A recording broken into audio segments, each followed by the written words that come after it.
Għal darbohra l-Partit Nazzjonalista nata raġun mill-Ombudsman din id-darba rigward il-pont pedonali mtella bejn triq Tiġrija u triq Diċembru 13 fil-Marsa. Dan kif wara li rċieva alment mingħand il-kellim tal-Oppożizzjoni għall-Ambjent Robert Kutajjar dwar xogħlijiet ta' kostruzzjoni mingħajr permess minn Infrastructure Malta, l-Ombudsman saħaq illi hemm bżonn isir xi ħaġa biex dak li seħħ ma jerġax jitwettaq. Dan wara li Infrastructure Malta informat lill-Ombudsman illi ma setgħetx tistenna aktar għaliex kienu waslu fi stat meqjus urġenti biex jitlestew ix-xogħlijiet. Madankollu l-Ombudsman spjega li għandha tintwera aktar sensittività u jekk verament l-emerġenza kienet teżisti din setet faċilment tiġi riżolta permezz ta' soluzzjoni inqas drastika bħal Pelican Lights sakemm tiġi solvuta s-sitwazzjoni.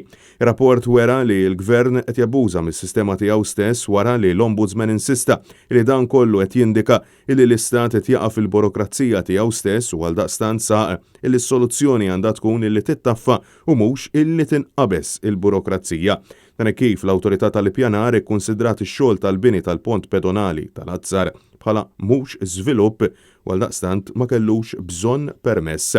L-Ombudsman insista illi jekk l-entitajiet ma jurux sensittività lejn l-ambjent mela ħajkun diffiċli ferm illi l-pubbliku ġenerali juri tali sensittività. Għal darb'oħra l-Oppożizzjoni Nazzjonalista natat raġun mill-Ombudsman wara li ftit ta' xurilu grazzi għal każ illi tressaq qudiemu mill-kellim tal-Oppożizzjoni għall-Ambjent Robert Kutajjar huwa kien ikkonkluda illi l-Gvern Laburista wettaq xogħlijiet f'Kemuna f'żona protetta u mingħajr permess illi sfortunatament ikkaġunaw ħsarat irreparabbli.